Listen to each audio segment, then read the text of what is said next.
of all, there is a confession to watch and listen to here, like a police interview thing. Now, some of you love that, and that is the only reason that you are here, in which case, here is the timestamp, or here, or wherever is the timestamp for you to fast forward to. And some of you really hate that, so I put it at the end of my blabbering for you so that you can peace out whenever you're ready.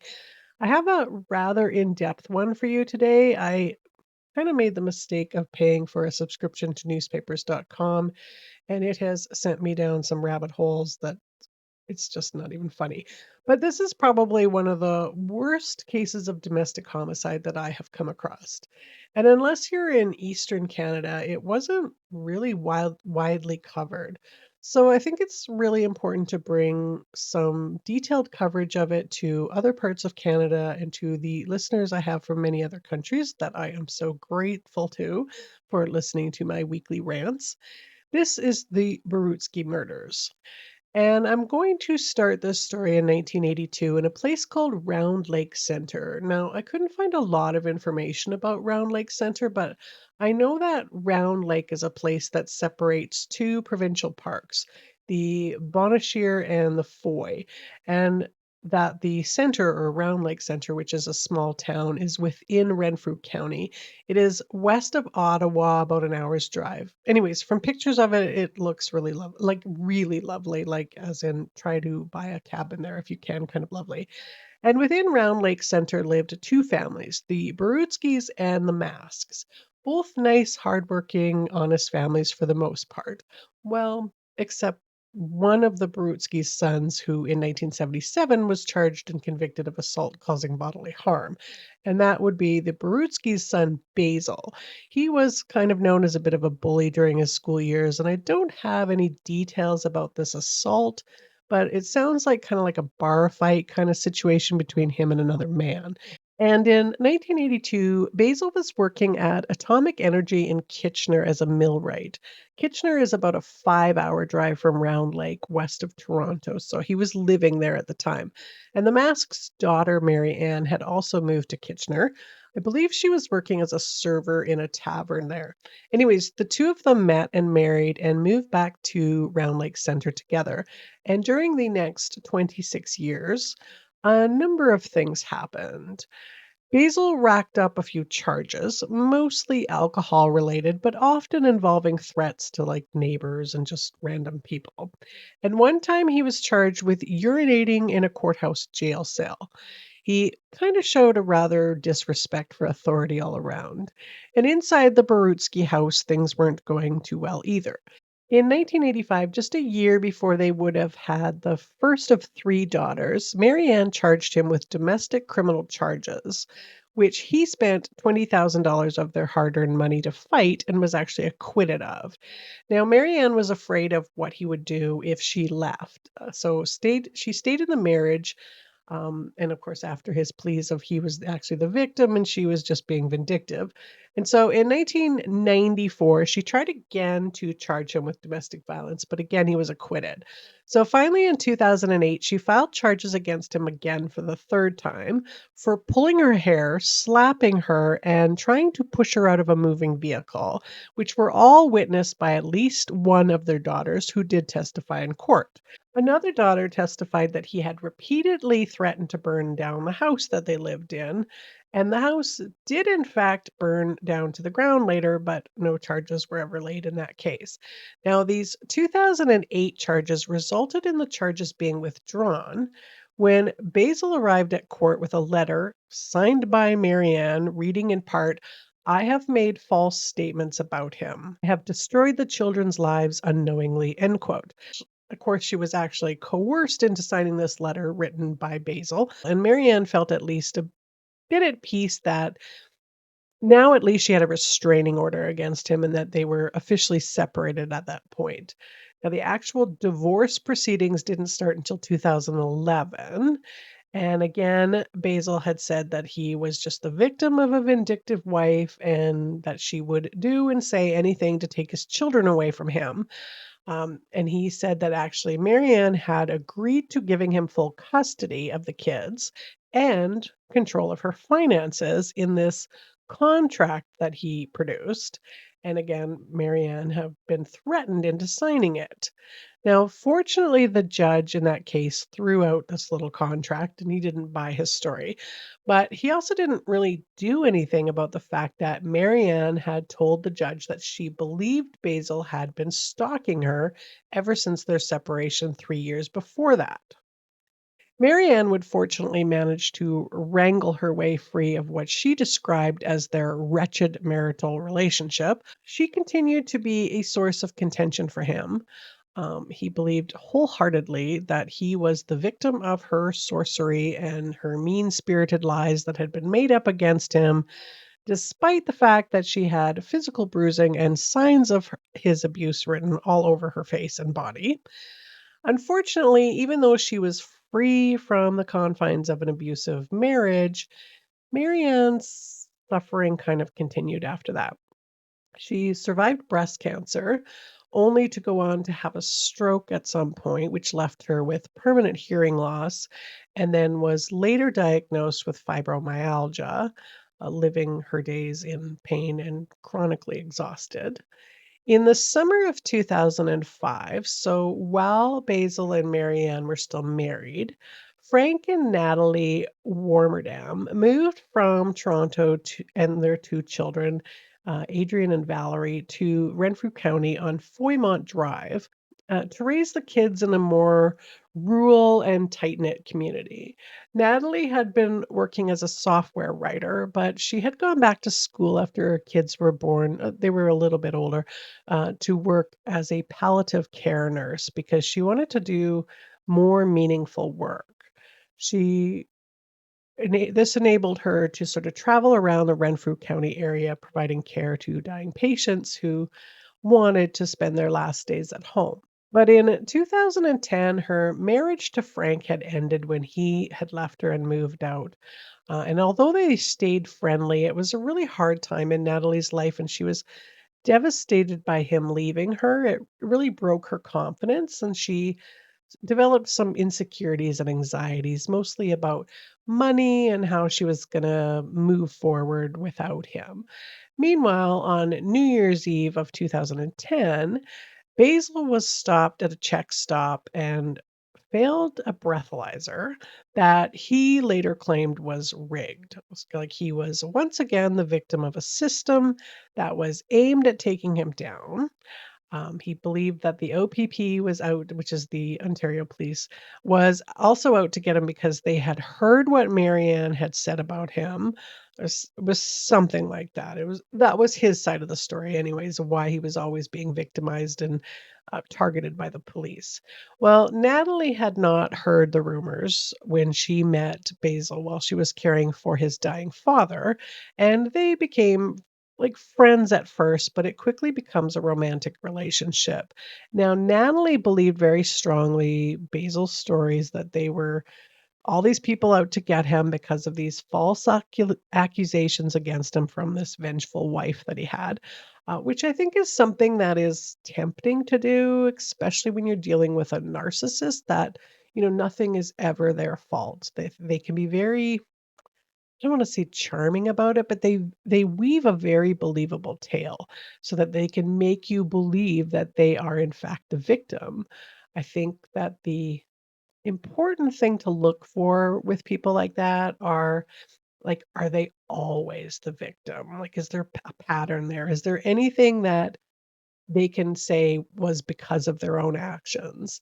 But Natalie wasn't looking for patterns. Like, she was just thinking like, "Oh my god, this poor guy and what he's been through." So she saw the signs that Basil had put up all over his property, listing all kinds of people's full names, including his ex-wife, saying in all caps, "Stay off," and anyone else who has threatened me, assaulted me, stole from me, forged my signature, made false statements about me, etc., etc., or harassed me, friends, welcome, you know who you are.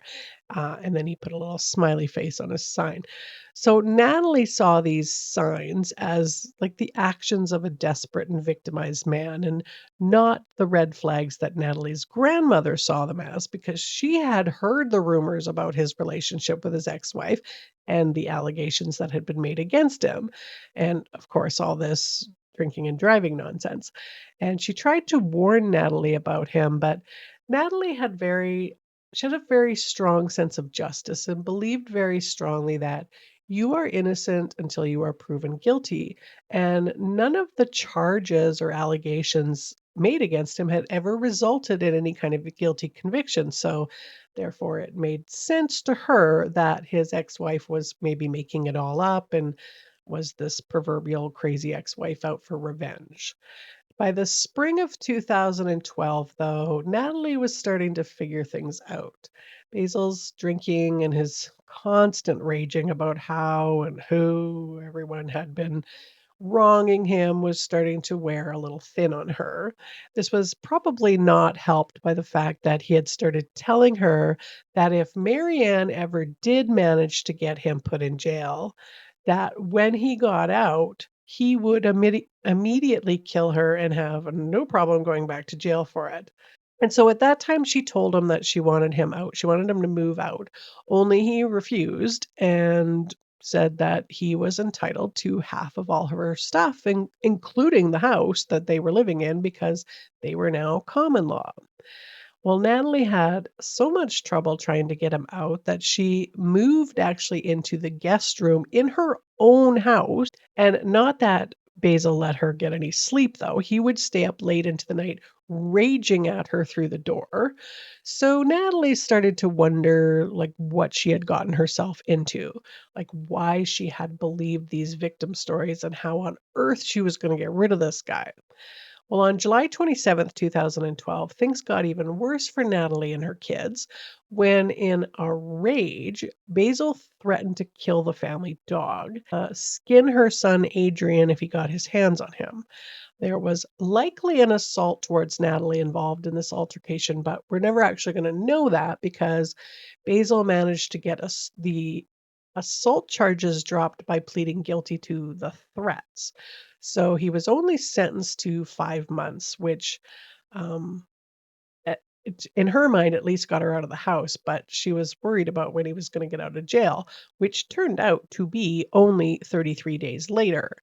But at least Natalie was told ahead of time that he was out, and they was put under a no contact order. So she was actually given by the police this panic button that she could wear on her. It could track her location, and then she could set it off if he came anywhere near her, because the police knew that he was dangerous. It was just kind of the courts that hadn't done anything about him at that point. Also had security cameras installed on her property because, like, well, she's terrified of this loser. So she's doing everything right on her part. Now, part of his probation was also a 10 years weapon ban. Um, but we're going to see that Basil doesn't really care about rules and stuff. And after he got out of jail, for this 30 days of incarceration, which, I mean, frankly, I think even I could do 30 days. I think maybe not. He moved into this little farmhouse next to the scrapyard, which has Stephen King vibes written all over it. And it was about 35 kilometers away from Natalie's house. And that year, he had a couple of chance encounters with two different women. The rundown farmhouse that he was renting was owned by a recently widowed woman named Carol Culleton. She had met Basil at the Wilno Tavern and they had become friends. Now, Carol actually lived in Ottawa, but her and her husband had this summer cabin on Lake Kaministik, which she was going to be selling because after her husband's death and her being getting near retirement age from her government job, she was, you know, considering her long-term finances at that point. Around that same time, also working at the Wilno Tavern was Anastasia Kuzyk, whose family referred to her as Stace. And Stace supplemented her income by waitressing at this bar, but she was also a real estate agent. and she had been the one that had introduced her to the property that was owned by Carol. Stace was an equestrian provincial champion and a lover of horses. In fact, she was rather passionate about it. But a recent breakup with her boyfriend left her kind of struggling financially and vulnerable in that heartbroken way that sometimes happens to us. So she bought a farmhouse for herself after this breakup, but it wound up needing a lot more work than she could really afford or could do on her own. And Basil, of course, offered his help, even though at the time he was collecting disability at this point for some kind of back injury that he had. But I guess in this case, manual labor didn't count. There was speculation that they had started a romantic relationship. But regardless if it was romantic or otherwise, he quickly moved out of Carol's farmhouse and then into Stace's house. Oh, but before he did that, while he was investigating around this scrapyard next to his house, there was this old motorhome, and he found in the floorboards there a shotgun, and it was still in working order. And he also managed to find some half rusted bullets that fit this shotgun and in some other cars and stuff that were in the scrapyard, and then stashed the gun and the bullets in this bush on the property. And when he later moved, he would always take this stash with him and hide it somewhere else. It was just in case he needed to use it one day. Oh, and of course, moving in with Stace was a violation of his probation, not that that ever mattered to him. Now, I don't think Stace knew anything about Basil's past. And a background check probably wouldn't help that much because he never had any convictions for violence other than the assault that was in 1977, which by 2013 was years ago, and she probably would have just brushed it off as a misguided youth thing. He also managed to convince Stace that he was, of course, this victim of a system that was dead set on believing his ex-wife over the facts, facts according to him, that is. Well, on December 30th, 2013, things kind of came crashing down when, in a rage, Basil threw all of Stace's family heirlooms, including an antique rocking horse, into a fire pit and lit it up on her, all while beating and choking her. And afterwards, she told one of the investigating officers, quote, "I honestly thought he was going to kill me. I could see the switch go off in his eyes. He kept hitting me, and I was just begging him to kill me. It hurt so much," end quote, which is awful. When it was over, which was several hours after his rage had begun, she actually no longer recognized her own face in the mirror. She remembered that during the beating, he was telling her that it wasn't really about her, but it was for all the women that had tried to ruin his life. So in that case, he was convicted of overcoming resistance by attempting to choke, suffocate, or strangle, an assault and mischief under $5,000. Now, Stace was originally terrified. She really didn't want to testify against him, but it was actually Natalie that had worked to convince her to go through with it because by this time, Natalie had figured out that unless they could get a conviction against him, he was gonna continue to do this to other women because without an actual criminal conviction, nothing comes up on a background check or your criminal background to sort of warn anyone that you might, in fact, be a douche canoe. So Stace did stand strong, and he was given 17 months for that, but he got out in 5 months for some reason. And of course, no one was advised that he was released. Not Marianne, not Stace, and not Natalie. Natalie only found out about it because she had gotten in touch with his parole officer and realized that he was under some parole conditions.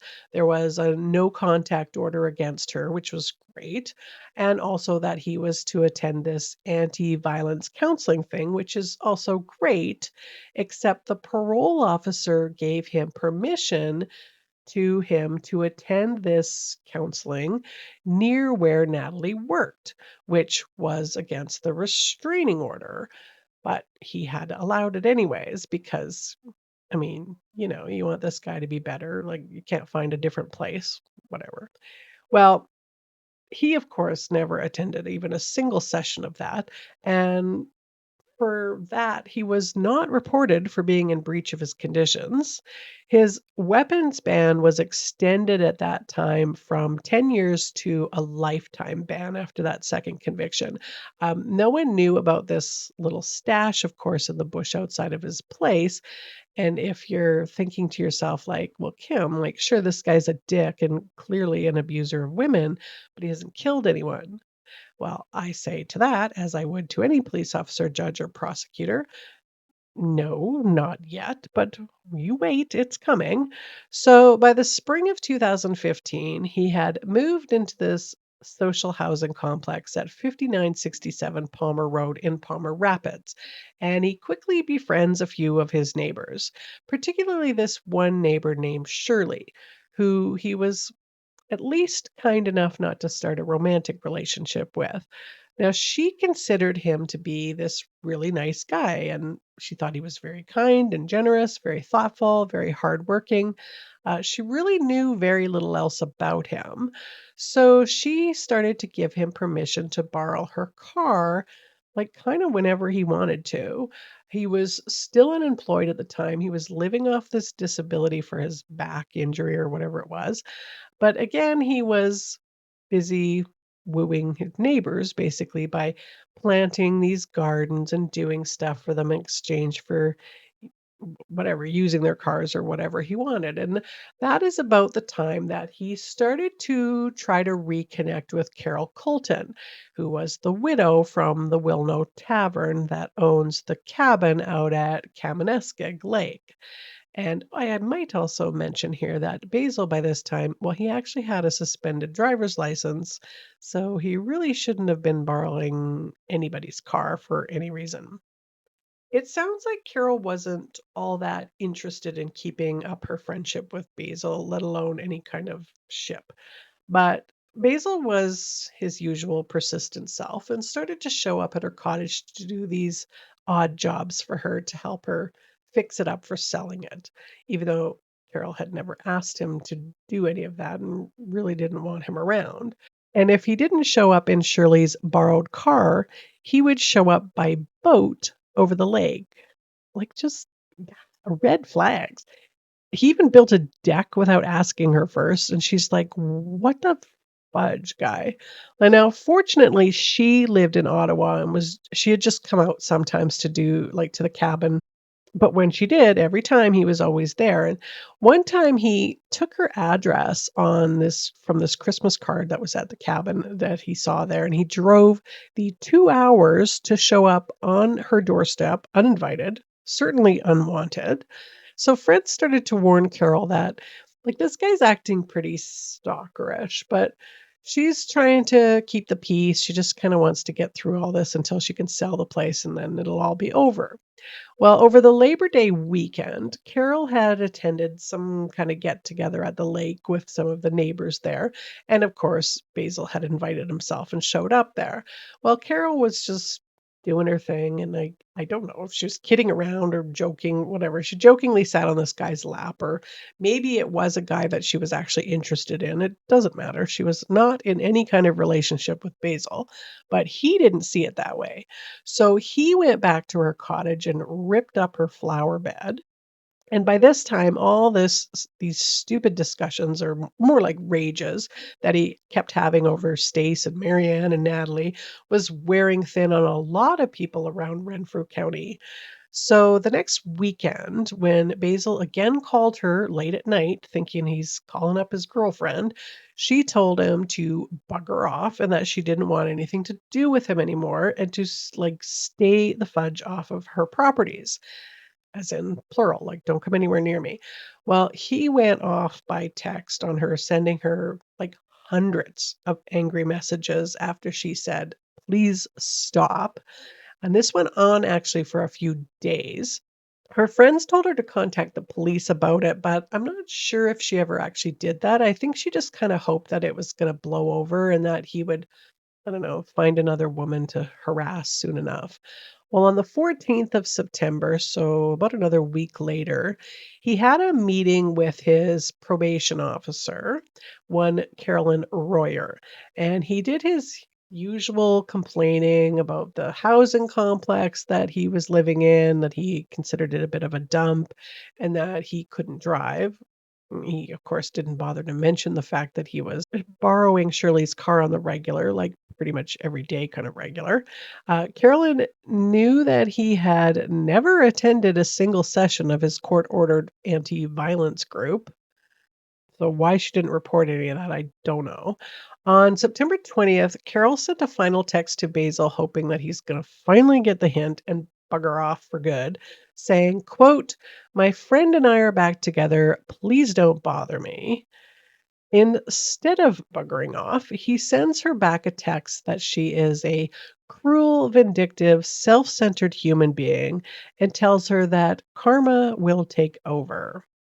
So she returned to the cottage because she had a meeting with the realtor on the 22nd. That was September. That she was looking to hopefully finally get this cabin sold and like out of her hair along with Basil. So the next day on the 21st, he showed up again at the cabin and confronted her there. I have no idea how that conversation actually went, but Basil told investigators later that she had told him that her and her new boyfriend made fun of him a lot and she was laughing at him. So he took a black permanent marker and wrote a bunch of, they were kind of like happy retirement messages, but he wrote them all over some wood pieces that he just scattered around her yard. And he did leave, but he also dropped a letter for her in the outgoing mail at the post office to her Ottawa address on his way back to his housing complex. So when he got home with Shirley's car, he was clearly upset and he was very agitated. And he told her that he had just caught his girlfriend in bed with another man, which was not true. So he had a few drinks with her to kind of calm himself while they discussed some passages from the Bible. I guess they like to talk about that kind of thing. And he talked mostly about passages that talked about the differences between killing and murder. And he said to her, "This is the Bible I believe in, and I'm going to show it to the judge." So at some point that night, he went and retrieved the shotgun that he had stashed, this time in bushes that were near the complex where he lived, and then fell asleep on his couch. The next morning, he got up early, and at 7:30, he grabbed the gun and again borrowed Shirley's car, and then drove the 20 kilometers to Carol's cabin. Now, Carol was already up when he got there. She was getting ready for her meeting with the realtor. And when she saw him pull up in Shirley's car, she pretty much knew to kind of run inside the house and get away from him. But he smashed the glass in the door with his elbow and then forced his way in. And he caught up with her in her bedroom, attacked her with like an electrical cord, hitting her with it, and then wrapped it 6 times around her head and neck. And Carol's trying to choke out to him, like, "This is not you, Basil. This is not you." And when she stopped trying to speak, like her air supply had been completely cut off and she was no longer moving, he then smoked a cigarette, kind of considering his next move, and then butted the cigarette out in her sink before emptying her purse. He emptied her purse onto the table and then took her keys to her Mazda 3 and her cell phone as well. And then he got into her car and then drove off, leaving Shirley's car there. Carol's friend texted her at 9:23 that morning, expecting a response from her fairly soon, and when she didn't get one, she texted her again at 9:50, asking her to just call her whenever she did get the message. Well, when Carol's real estate agent arrived that morning at some point, the house was quiet, and she noticed that Carol's car was gone, but there was this car in the drive that she didn't recognize. But she also noticed that the front door appeared like kicked in or kind of smashed in, or something was wrong with it, anyways. So she kind of gingerly entered, calling Carol's name, and then found her crumpled on the floor in her bedroom, just like she had been kind of discarded there. So she made a call to 911, obviously. Well, meanwhile, Basil had driven in Carol's car 33 kilometers to Wilno, where he burst through the door of Anastasia, whose sister Eva had been visiting, like she was staying with her at the time. So Eva heard Anastasia scream, so she rushed downstairs to see Stace screaming at Basil, who was like, he had briefly left the doorway to go out to his car and was coming back with a shotgun. So Eva screamed at Stace to run, but as Eva herself was running from the house, she heard a shot go off. So Anastasia had tried to like duck for cover behind a kitchen countertop, but had been shot. So Eva managed to flag down a road crew that was working nearby and frantically used one of their phones to call 911. By this time, it was 8:52 a.m. So still using Carol's car, Basil then got back in it and drove the back roads to Foymont Road where Natalie, Adrian, and Valerie lived.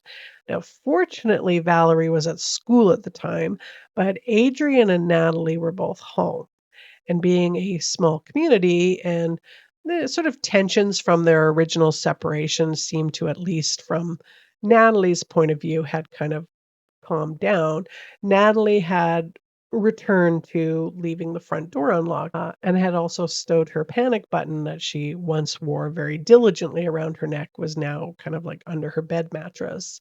So Basil was able to just walk in the front door without anyone really hearing or noticing it until he was spotted by Natalie, who screamed and ran through the house and past Adrian, who at the time was laying on the couch in the living room and wasn't noticed by Basil.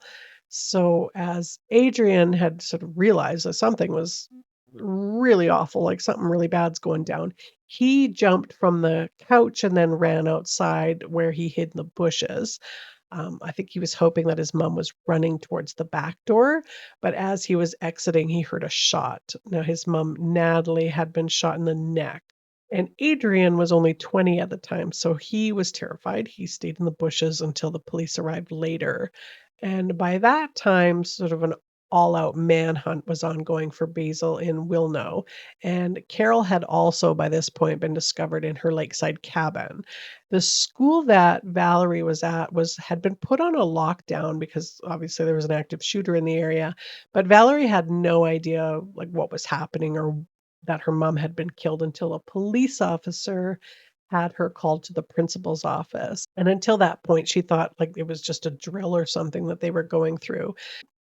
Well, Marianne, who had once again started going by her maiden name of Mask, she was on her way to a doctor's appointment when she got a call from the OPP to get to a safe place right away because Basil appeared to be on a rampage and was taking out his grudges, which were mostly his ex-wives or ex-girlfriends.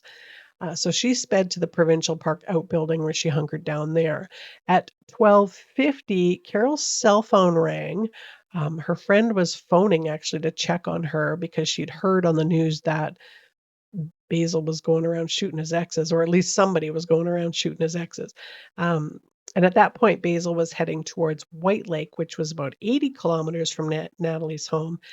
So instead of answering the phone, he threw it out of the car window.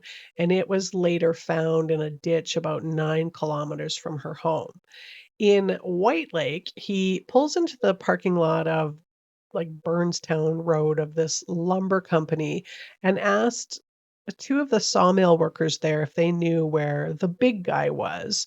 Well, they didn't know who he was talking about, so he drove around the property a little bit looking for this big guy.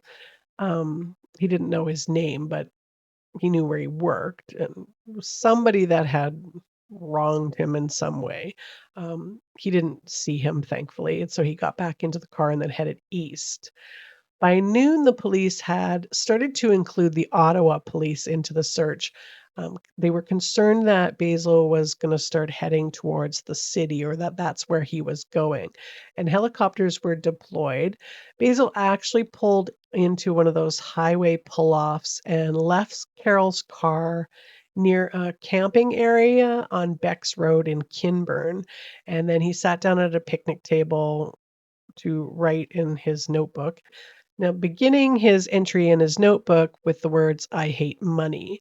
At 1:56, his neighbor Shirley, whom he had technically stolen her car from, got a text from him saying, "Your car is at the cottage. Sorry, I left $100 console for gas.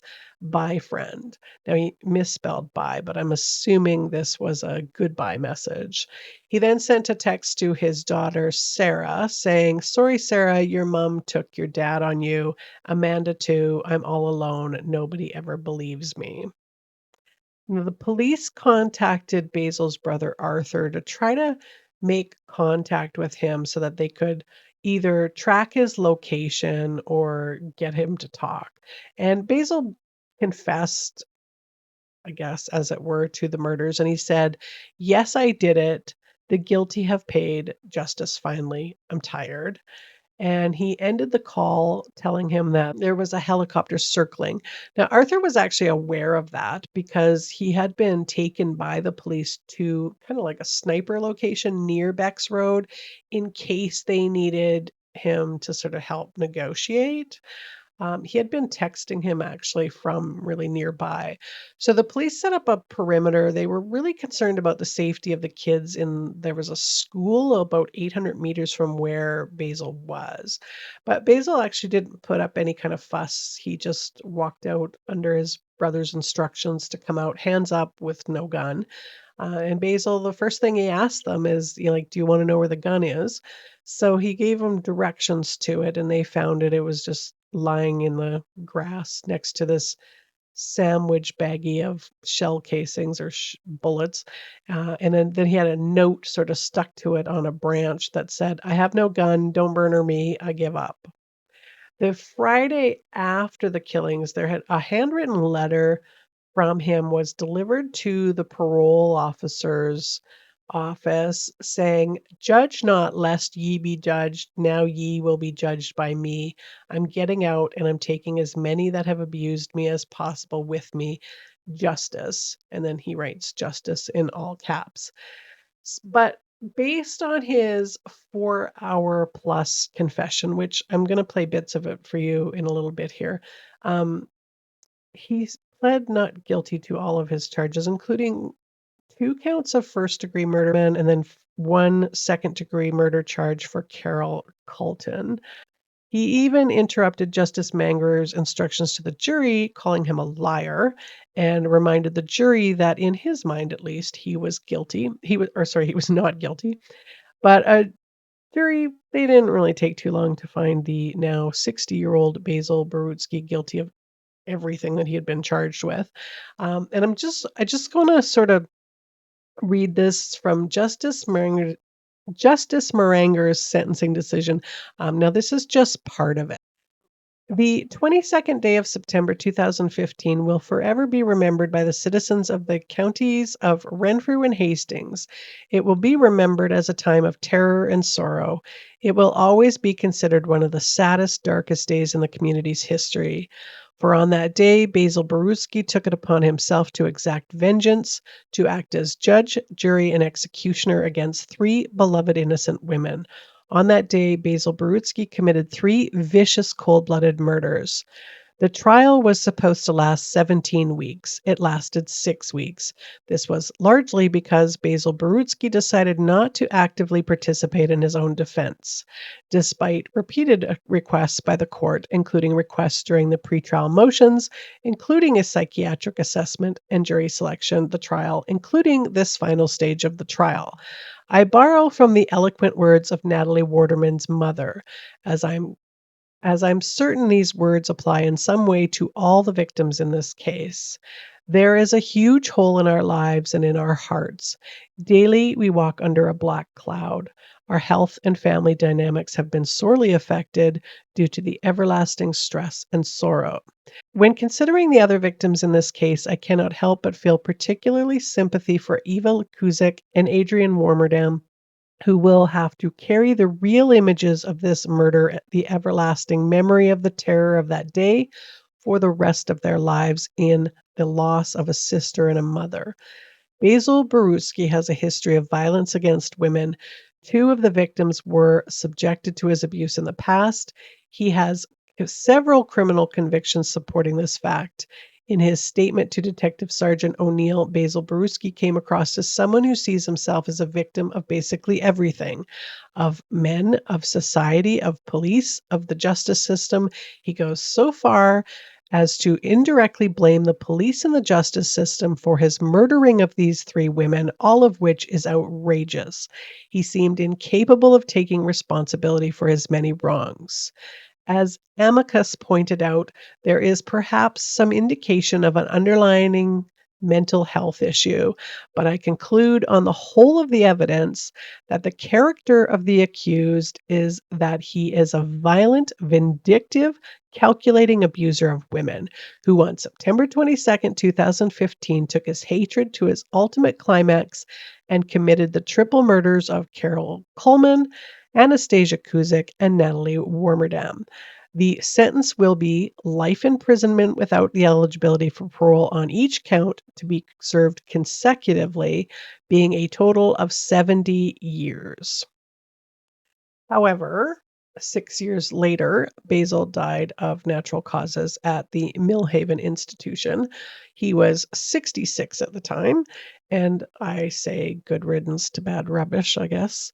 Although withering away for years in prison, being sodomized by broomsticks and shanks sounds like a lot better of a punishment. So hopefully it was at least a rough 6 years for him. Bitter, bitter, bitter. Grudges. Like, I don't get it. And that whole narcissistic, like, I'm the victim thinking just drives me absolutely mental. Anyways, I'm going to play some of Basil's confession for you. The whole thing, like I said, is about 5 hours long, so don't worry. I have edited it down to the most important pieces. I think it is worth a listen, but I put it at the end because just in case you want to piece out, or if you wanted to just piece in for this little bit and not listen to me. Hopefully, I have remembered to include a timestamp here somewhere that you can get to whatever point you want to get to. So until next week, thank you so much for listening and for watching. You're here trying to get me to say something to incriminate me in any way you possibly can. Well, that's not entirely true. I certainly am interested in what the truth is here today, but my primary purpose is to make sure that your rights as a Canadian citizen are being met. Okay? The thing is that the three individuals that were murdered are Carol Culleton, Anastasia Kuzyk, and Nathalie Warmerdam. And those are the three individuals that were murdered, and those are the three individuals that you've been arrested for. Okay? I didn't murder anybody. Okay. Do you know what your rights are, Basil? Now, obviously, as of right now, you have been arrested for murder. Okay? So, if you'd like to phone a lawyer. For killing, not murder. For killing, not murder. Okay. Well, I'm not here to prosecute you of anything. That's not my job, Basil. I'm not a prosecutor. You're certainly not a positive person on my side. Well, I mean, I think I made sure you had some clothing instead of that jumpsuit, right? After you starved me all day yesterday, never fed me nothing, wouldn't give me nothing, not even water. Yeah, that was really nice. But again, that wasn't me, right? I just got here this morning at about 8:30. So-called brothers, great bunch of human car accident, and I broke all of this or whatever in my back, and I got a concussion, and I busted up my hand. I can't even remember what all. And the guy that hit me was telling the police officer, take this guy to the hospital, he's hurt bad. And he told the cop that about 10 times. He was sitting in the back seat of the cruiser, I was sitting in the front seat of the cruiser. When the guy got out of the cruiser, the cop looked at me and he said, you can fucking drive yourself to the hospital. And he turned and showed me a fucking criminal record that wasn't even supposed to exist. It was supposed to be wiped clean because I was found not guilty. So he fucking left me there on the side of the fucking road, and how I got to the hospital is beyond me. And I got no treatment. because I went to a little hospital. It's like I didn't know what else to do. Are you retired now? I'm disabled now from that accident. From the accident? Okay. And if you look it up on the record, it'll say there that it was non-life threatening. It's amazing that I'm alive.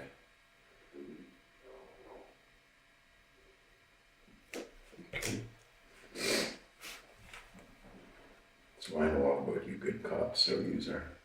Mm-hmm. If that's not malicious, I don't know what is. So are you able to do anything else for work now?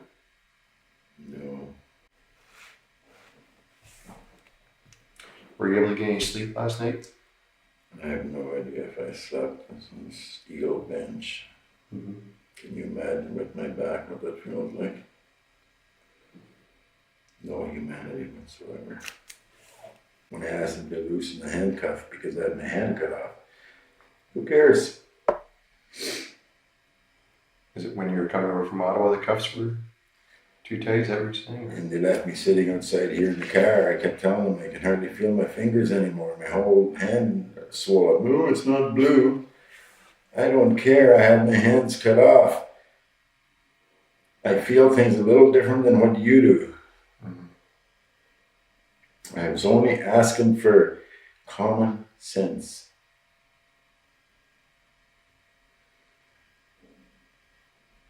Is it fair to say that you're getting that from me now? Getting what? Common sense and courtesy? No. And so what have I not done here to... You're a police officer. I have lots of experience with police officers. I just told you about a car accident and how they treat me, so I don't trust you one little bit. Okay. I know all about your brotherhood. One of you fucks up or lies, the rest of you all hide it.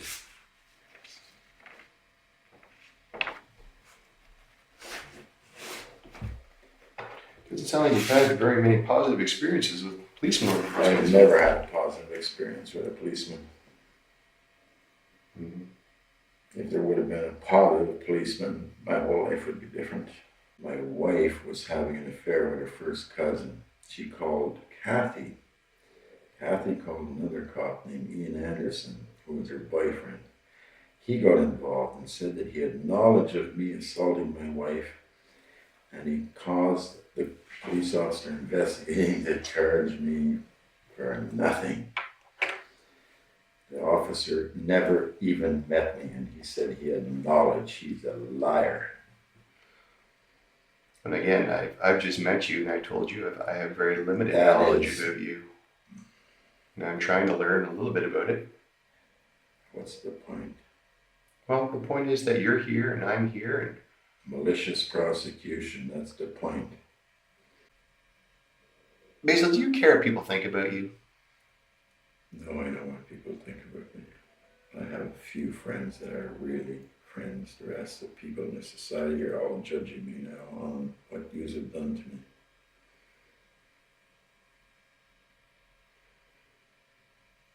Well, it's good that you have some good friends. I mean, most people can't even say that.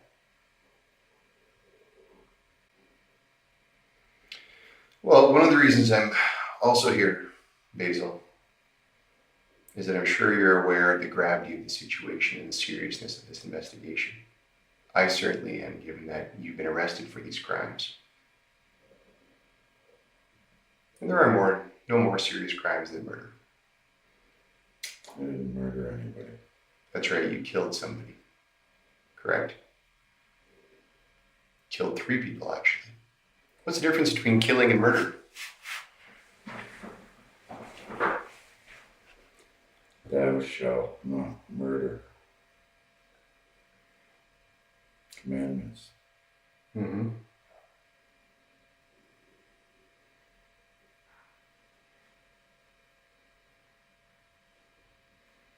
So is killing justified? Is that what you're getting at? I'm saying that. And I believe it's actually thou shalt not kill. You're wrong. You better start reading the Bible. Yeah? Yeah. Find an old version before they changed it. Way back to the King James.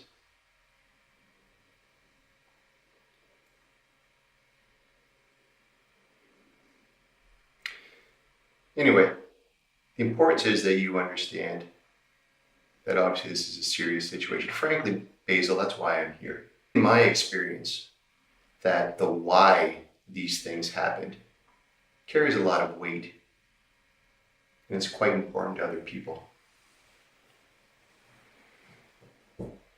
I'm sure you've seen the news over the years in Toronto, and they'll have fascinating headlines, such as, 60th murder of the year, 61st murder of the year. There'll be some story about an old man who was shot and killed in one of the projects and then left in a stairwell to die. And people will hear these stories and they'll wonder what type of person could do such a thing. That's a natural reaction that we as human beings have, especially when you just see a half or a third of the story that the media portrays. And really, Basil, this is your opportunity here to explain why you've done these things. So one of the reasons why I'm here is to give you this opportunity to explain why you killed these 3 girls.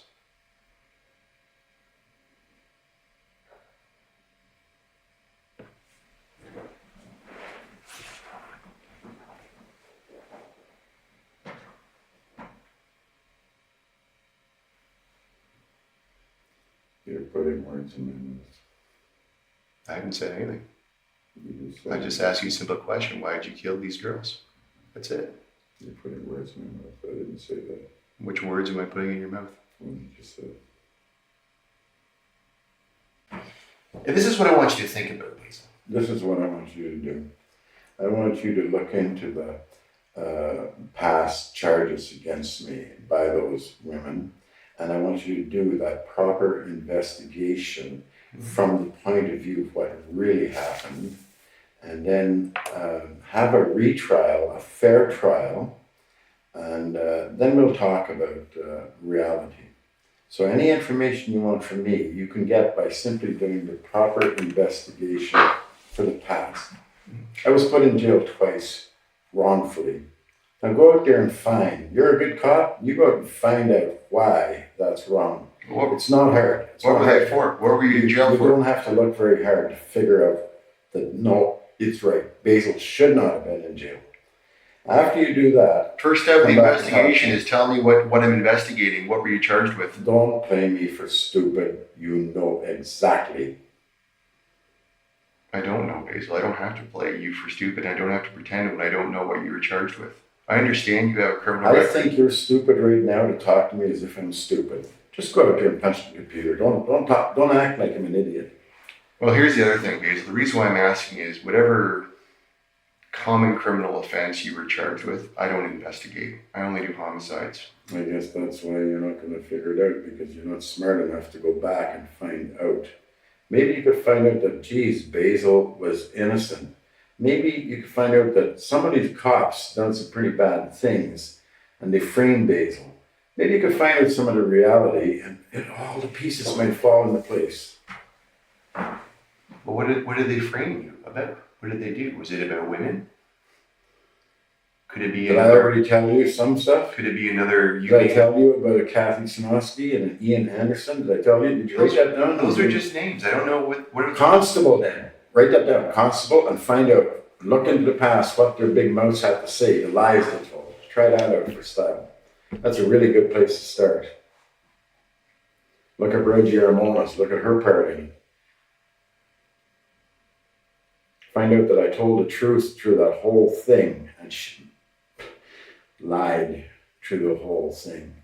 Well, I can't say that I'm shocked about women lying about some kind of domestic situation. That doesn't shock me at all.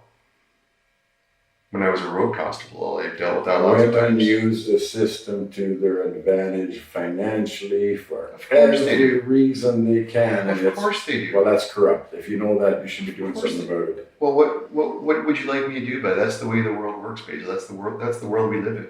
Well, you are a stupid fucker if you believe that. If you know that, then you're a cop. You should be trying to change it, shouldn't you? you should be making it right. You know the difference between right and wrong?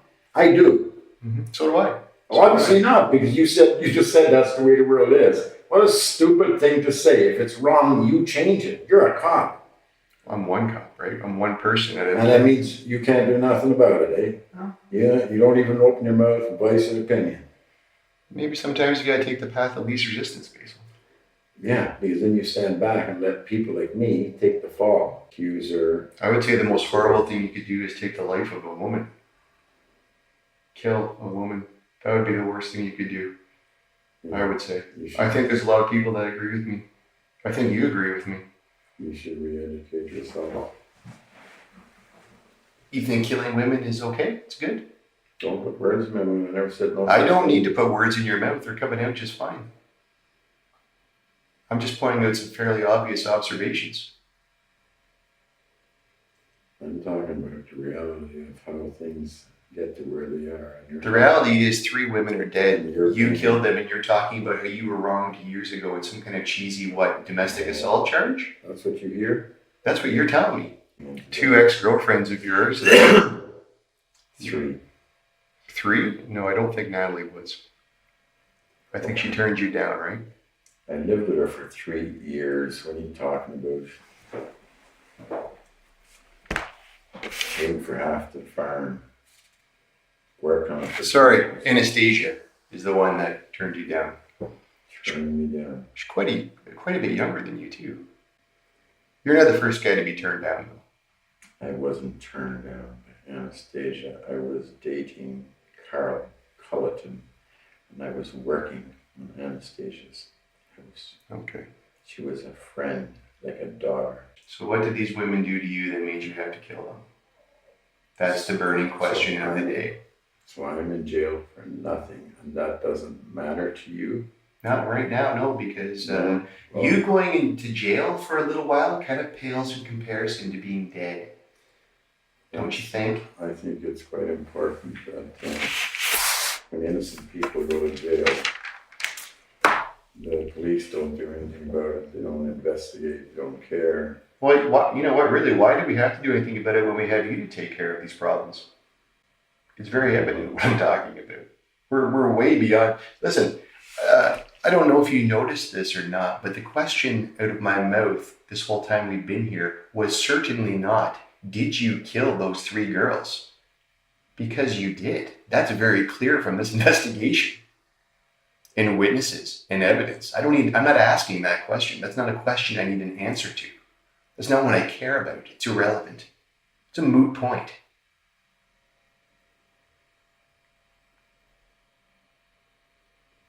My only concern was why you did this to them. What could they possibly have done to make you so angry that you decided in September of 2015 to go and kill these 3 women? I believe that time that the wife took off with her first cousin and lived with him for 6 months. And your wife? That's right. Okay. And then she made a fictitious charge that supposedly happened years before, or whatever you call it, just so that she could get custody of the children. And she got Kathy and Ian to call the officer investigating Reggie Armonas. And the first thing Reggie done was the raw property thing. Hold on a second. Reggie Armonas? Armonas. Pembroke Police at the time. I don't know where she is now. Armonas. Pembroke Police. Okay. Sorry. So Reggie was investigating. So she said she made up some story you're saying to gain leverage to get... Anderson wasn't even a cop here. He was somewhere in Northern Ontario, and Kathy was here, and I don't know where she went to college. She went up there too after she... And then she broke up with him and she married some other cop here. But she got... the ex-wife got Kathy to phone and talk to Ian. Ian phoned Reggie, said that he had knowledge of me assaulting my wife, which was a direct lie because I've never met the man in my life, so knowledge is knowing. And then Reggie came back and turned around. The whole story changed. Reggie told me to take my child home, which I did. Everything was good. When I brought the kid back, all this had gone down, and I ended up getting charged with a historic 6-year-old something. And then, Okay. And my ex-wife charged me twice So, with charges. Basil, what was your wife's I'm name? still talking. I didn't butt in. Or, please don't butt in. If you want to hear a story, let me continue. I just need to know, is this a different case so I can box it off? It's the same case. Okay, same case. Why do you think cases are just like a few words and it's over? No. There's a reality to things, Truth. If you read the Bible, maybe if you had a little that, you'd understand. Okay. Can I just ask your wife's name? No, stop. My ex-wife was seeing her first cousin, and she thought she was going to lose custody of the girls. So she made up all these stories about me raping her and assaulting her, and I forget how many charges, 12 something. And they were all I was found not guilty of. But I was run through the ringer, my reputation ruined. And all because she couldn't face the truth, thought the only way was to keep the children and get custody was to say bad things with me. She even went to the shelter months after she was living with the guy, pretending that she was afraid of me. Why would she go to a shelter? Get Basil. And then there's even with Anastasia Kuzyk. She sells my tractor. When the police are called, the police officer says, that's stealing, that's theft. When the police officer's called, he says, we're not going to do anything about it. It's a sensitive situation. Sensitive? She stole my tractor and sold it. What does that make her out to be? And the police protected that theft. The police have never treated me fair. The system has not treated me fair. I never lied in court. I never lied with my ex-wife. I never lied any of it. But the court system seems to want to believe the lies instead of the truth. You got to start from the beginning where the seed was sown, and then you'll see how it snowballed and snowballed and snowballed to the point where Nathalie took advantage of the system and Anastasia took advantage of the system because the police had built me up into, it was just so easy for them. I met Nathalie at hospice. She was a nurse there approximately 5 years ago. She put the make on me. I didn't even know what was going on. I was trying to take care of my father. She told me later that she was trying to pick me up because she thought my family had money and she was getting divorced. And she got what she wanted. And then she ditched me when it was over.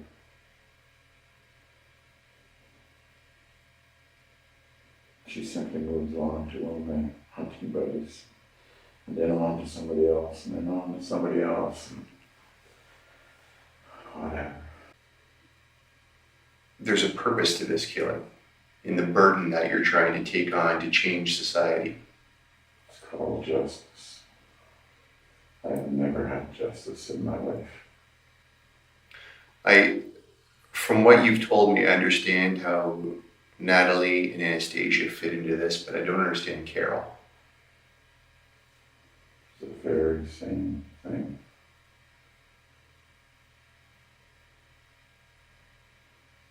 In what sense? What did she do to you? Did she make some allegation against you that was untrue?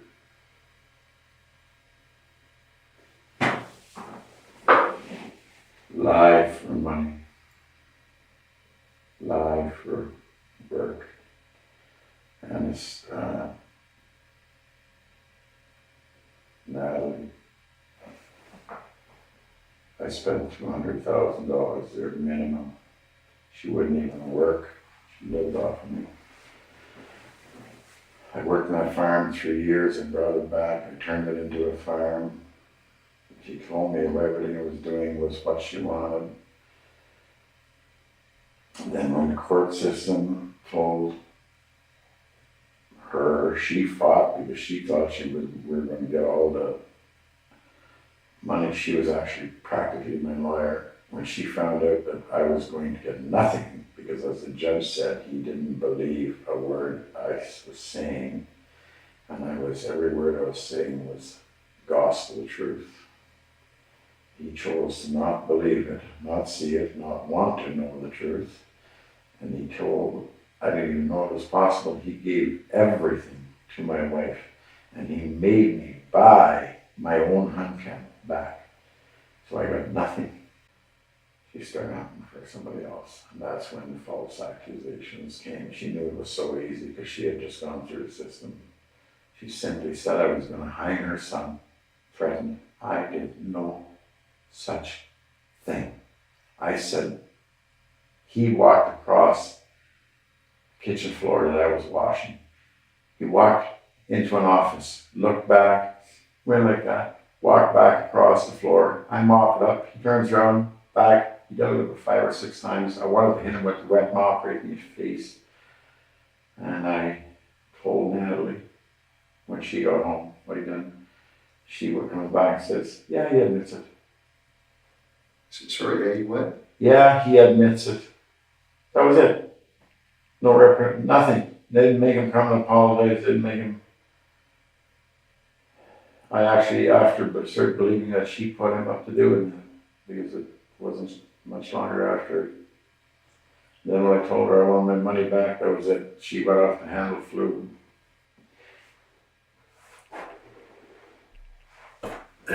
Went up to her dad's, and next thing you know, the police are there, and I'm charged with threatening to hang him, when all I said is, if you don't smarten up, I'll string you up. Meaning, listen, kid, do I deserve to go to jail for that? No. And Anastasia, I was dating Carl Culleton. Anastasia came along.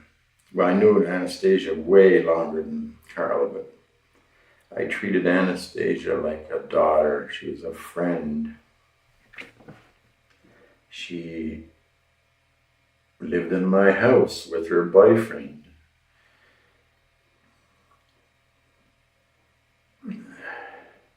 She tried to sell my land for me as a real estate. All friends. She used to come to the farm, Nathalie's farm, my farm, and used a hot tub with us. Her and Eric. They were like friends. So I went to help her because her and Eric were splitting up. She said she needed help to fix the house up. I agreed to help her as much as I could. I ended up kind of half moving in. I still maintained my place. But in the winter when it got cold, I ended up staying more and more at her place than at my place. People may have assumed that there was a relationship going on, but they would have to be cuckoo because there was a 20-some year age difference. And if you don't believe me, simply go and talk to my doctor, because I told my doctor she wanted to have something. She walked around, she'd get in the hot tub naked. You ask my doctor. I went there and I said, what is wrong with me? I cannot get an erection. She does all this to me. She'll even sit on my lap. He said, Basil, it's psychological. She's more like your daughter. She's more like your daughter's age. You see her as your daughter. It was actually a turnoff. But in court, when they asked her if we had a relationship, she said yes. And the reason was, or they said, were you in a relationship? She said yes. That was a lie. She may have wanted it to be more when she tried to part Carl and I, and eventually she did. Mm-hmm. And Carl knew all of this, and I wanted Carl to go to court and testify that she knew all about Anastasia and be treating her like, or calling her like a daughter, and instead, Carl took off with another guy. Can I keep talking? Why do you keep butting in? I think I'm doing a good job. No, you're not. But you're butting in when I'm trying to tell you something.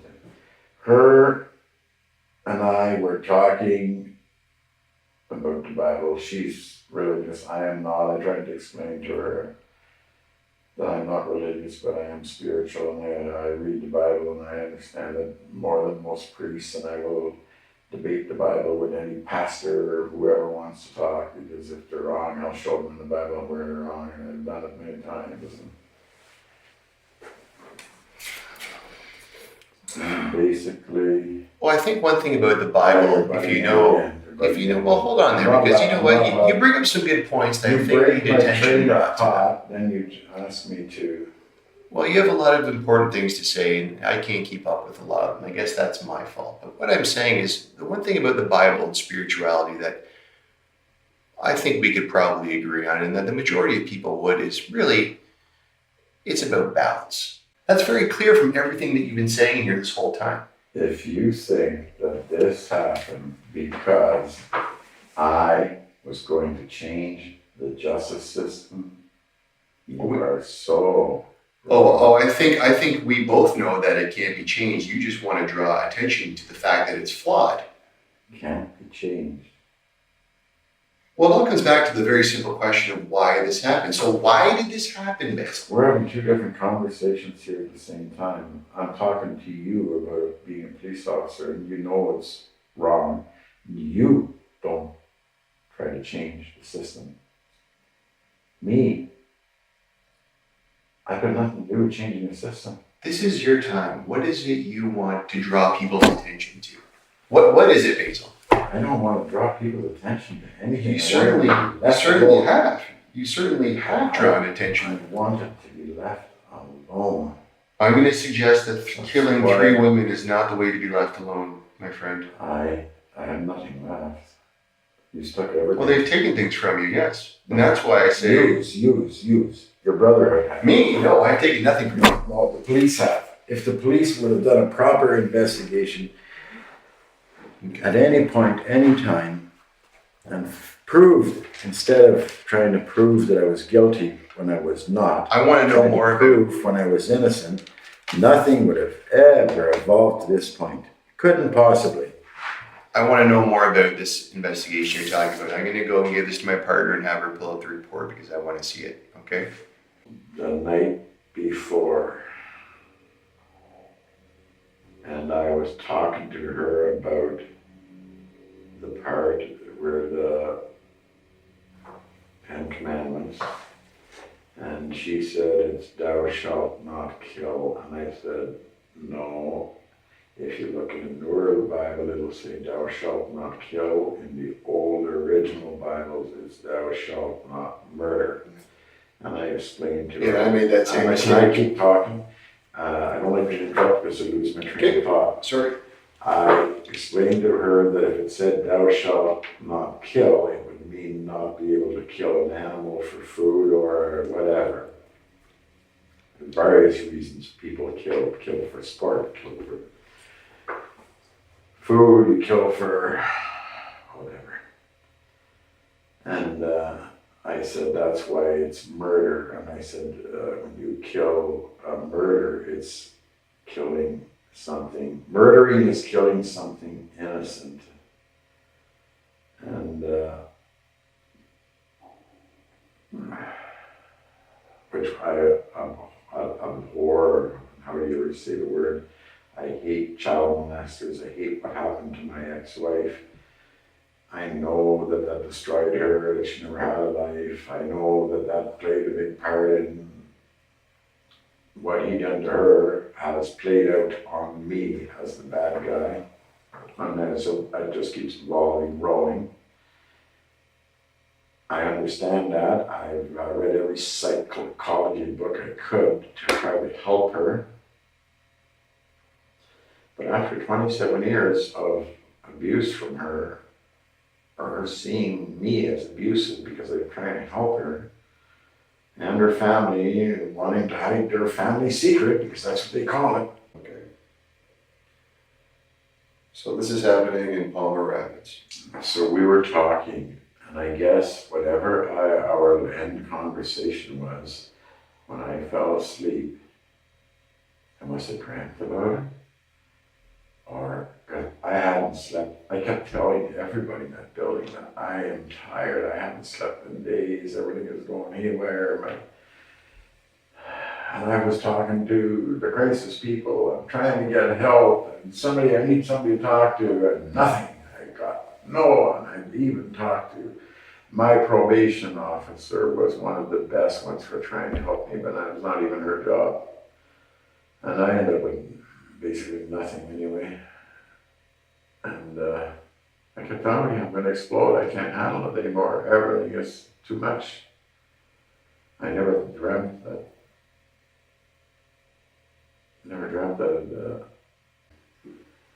And it comes to the point where there is no justice for Basil, regardless of what happens, what he says. It'll just get worse and worse, and I guess you give up, and the stress level comes. And anyway, all I remember was going to sleep, or I don't even remember going to sleep, and then I woke up, and I don't even know if I drank coffee. I just went out of the house, and I remember at one point thinking about a zombie, and I remember I was confused, and I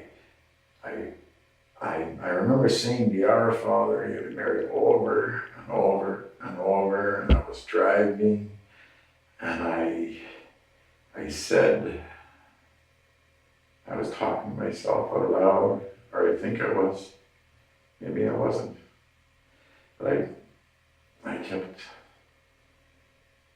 saying, God, keep me safe, show me what to do, or stuff, and I don't know what, the gun, I had the gun 2 years ago, when Carl Culleton and I first got together, and I was living on a farm. I found the gun in the scrapyard in an old motorhome that was hidden under the floorboards. And I was pulling, I forget how I found it, I was pulling, looking for something, and I found the shotgun.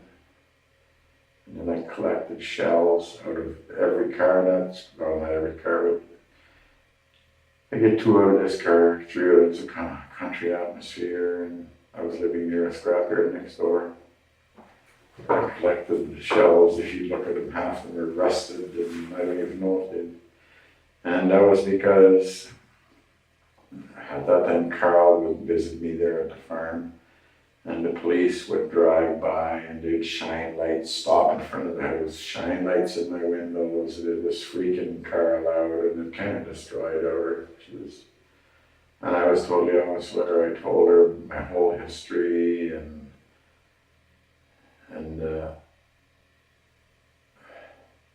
she knew I was going to Anastasia's to work on the house to help her so she could get money to pay Eric.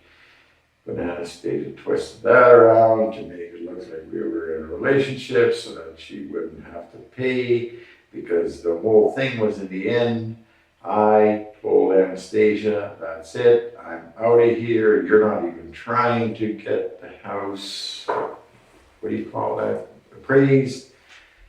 And I told her I'm going back and reestablishing myself with Carl, because me and Carl had drifted away a bit because I wasn't. And Anastasia went ballistic, locked me out of the house, bare ass in the middle of winter. 40 below, I'll never forget that. It was one of the coldest nights. And then when I finally got in the house, she just laughed. I asked her, why'd you do that? She, like a psycho person, just Basil, I'm confused about one thing here. I'm hoping you can clarify for me. I'm confused. I'm wishing I could figure this out. The information we have, Carol Culleton. Our information is you just met her in September. Is that not correct? No. Through the Wilsons? No, the Wilsons. I don't even know them. I met the Wilsons through Carol. So how long have you known Carol for? Approximately 3 years. Before. And are you in a relationship with her? Yes. Carl and I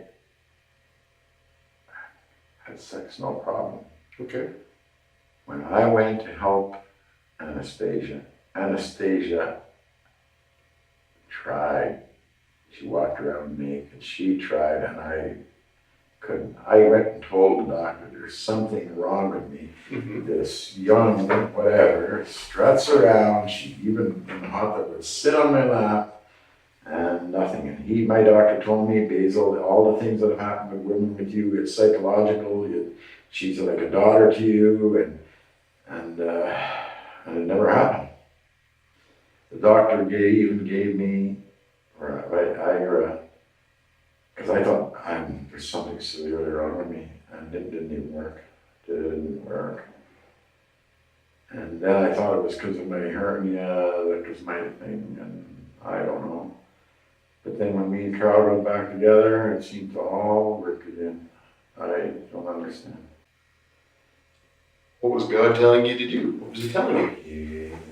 I believe that God was telling me where to turn, because I was driving on roads that I didn't even know where they were going. I remember being in Dacre and I was wondering, what the hell am I doing here? And then in a bunch of little towns. And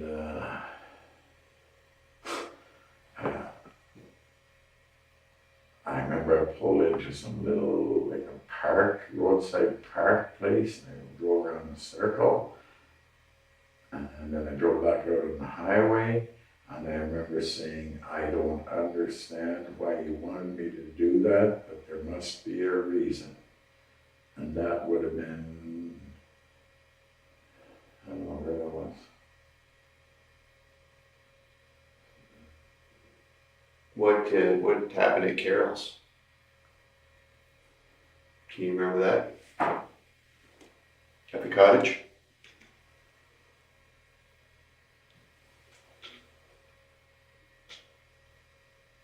I remember, I was at the cottage the night before. On Tuesday. Okay. You said today's Wednesday. Today's Wednesday. So you were arrested yesterday afternoon in Ottawa. If that helps. Tuesday. I was arrested. Yes. So Monday, I was at the cottage. And that's when Carol was, I already knew about her and the other, she had told me, but that's when she said that her and her man called me BF, and she said that they thought it was funny, and he kept texting her, and she was laughing in the house, and she told me that they had this joke about me being BF, best friend, the guy that'll do anything that she asked for nothing or whatever. Why would she tell you that? Why would she try to hurt you like that? I asked her that. I asked her in my text to her, I asked her, why would you hurt me like that? I don't know. Why would God have you kill those women, Basil? That seems kind of counterintuitive. Like, what reason could there be for that? No, to me it seemed like God was trying to show me that the commandment isn't thou shalt not kill, it is thou shalt not murder, and that when it's murder to kill somebody that's innocent. That's why I couldn't kill myself, because I thought about shooting myself, but I can't do that because I am innocent, didn't do it wrong. Because that would be me murdering myself. Does that make any sense? It does.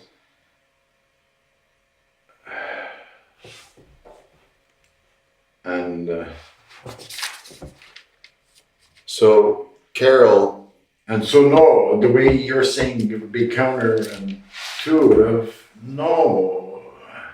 It seemed that I understand it, that that's what God was saying was the right thing to do.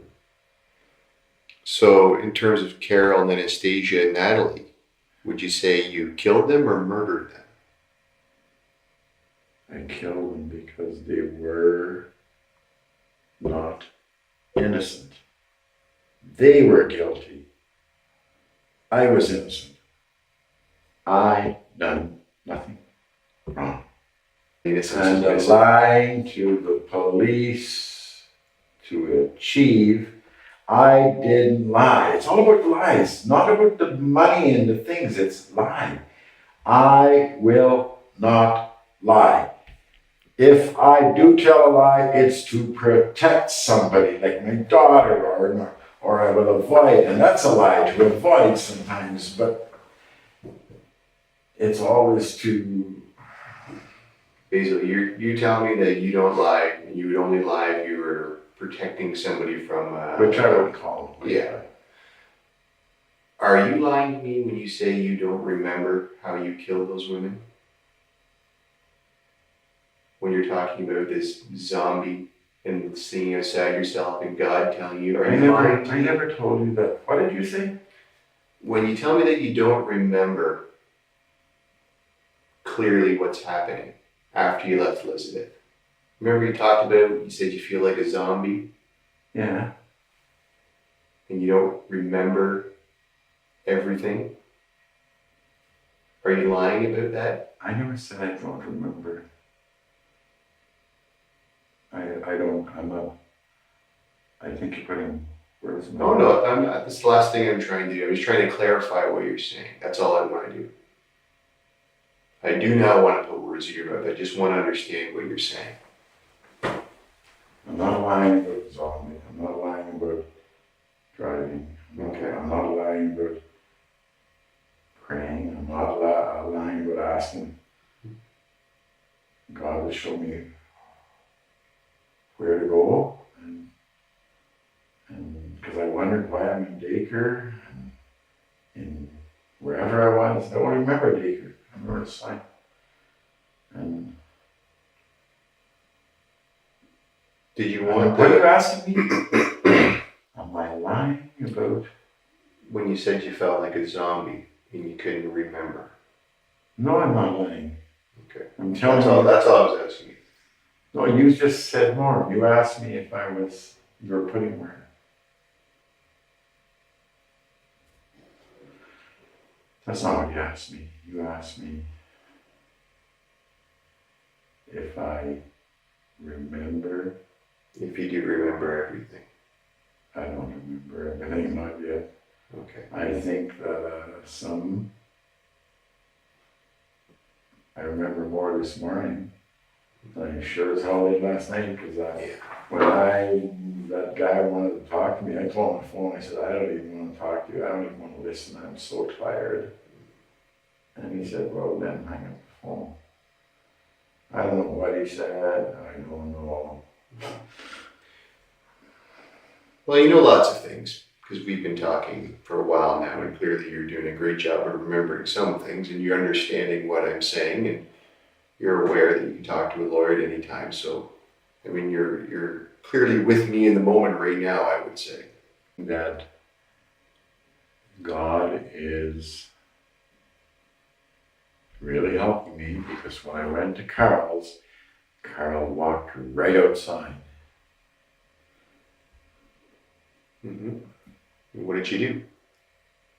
And then I asked her, I said, why do you hate me? Or why are you doing this to me? Or both. And then she closed the door. I was right there. And then I broke the window with my elbow. And I reached in and I unlocked the door.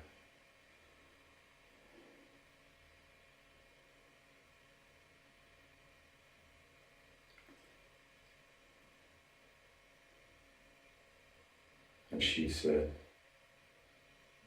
"This is not you, Basil. This is not you."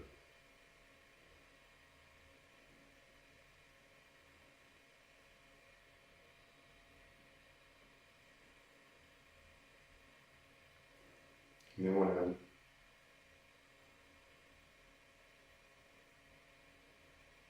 Then she told me that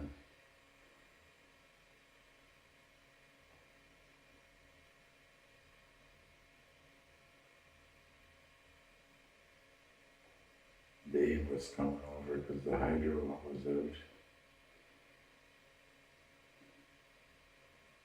And I said, "You're lying to me again."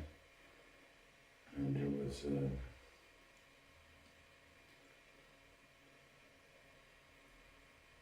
cable TV coil. I picked it up and I hit her with it and I wrapped it around her head.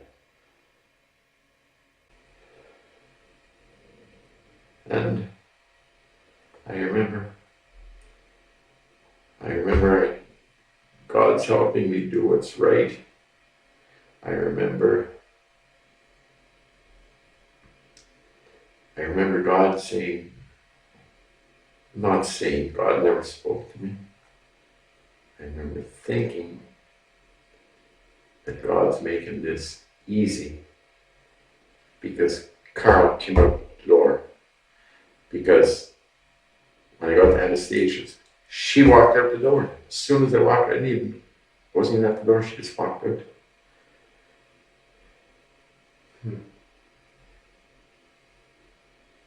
And I asked Anastasia, I just said, "Why did you lie in court?" And she said, "I didn't." And the gun went off. Because it just lies. And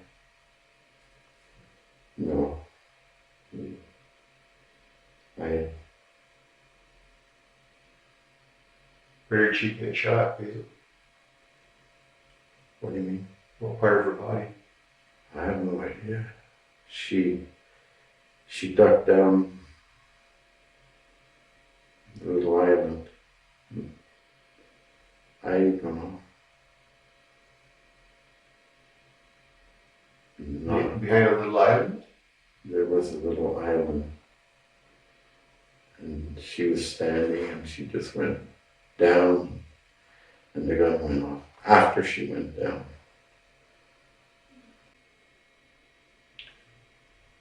This farm, Basil, is Foymont Road. That's the one you're talking about? Yeah. I think that's the name of it. What happened when you went to Nathalie's farm on Tuesday?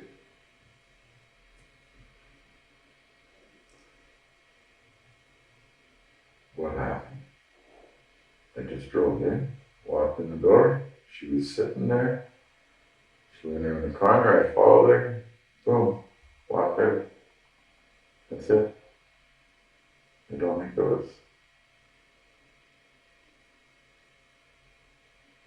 And it was funny. It was like I wasn't even pulling the trigger on the gun. The gun was just going off. It was just like, boop.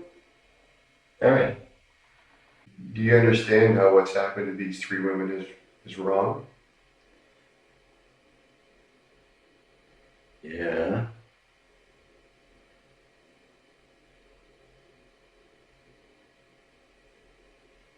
Would you take it back if you could? Of course you would. But I don't know. Why?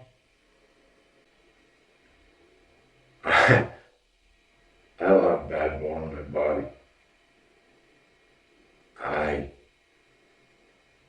So many people know about all the things my ex-wife done. I've been told I would never put up with that. I would be so mad. I would kill her. All of these things. And anytime I said all I feel is pity. I feel sorry for her. I've told my kids, I feel sorry for your mother. And I tell them that if they could help her, I can't anymore. Okay, Basil. You know, I don't think I ate in days either because I've had the diarrhea there today and it smells like sulfur. Yeah, I don't know what's, I wonder what that means. I've never, So listen, we're gonna get you over to the courthouse, okay? We gotta go. what time is it? I think it's about 2:30. 2:30. So if you want to eat your sandwich and then you can throw your I'm shoes. afraid to eat it because my stomach, Oh, I see. they Okay. gave me a granola bar or something and right after my stomach just started to, so look at it. I can hear it gargling again. If you know, don't feel like you have to eat if you don't want to, alright? I'm gonna shit my pants, that's what I'm worried about. Dude, how can they put that on me? That's malicious. They forced me. I can go on and on and on. I didn't get here by myself. Mm-hmm. You fuckers drove me crazy. I begged you to do something. I went to the Pembroke police and I fucking told them that about the wife beating me up. I told the whole thing. But her slapping me in the fucking nothing. I told them about Laura. That asshole cop covered that all up. I don't know how. You've covered a lot of ground, Basil, and I can understand why you'd be upset with all things we've talked about here. It's not upset. It's not upset. I never, ever, through all of that, ever thought about anger. It was always, I told people, it's frustration. I'm not angry. I'm frustrated. Nobody's listening. Anger would have been, I would have shot at a cop a long time ago. How many years? 20 years went by? I never had the thought.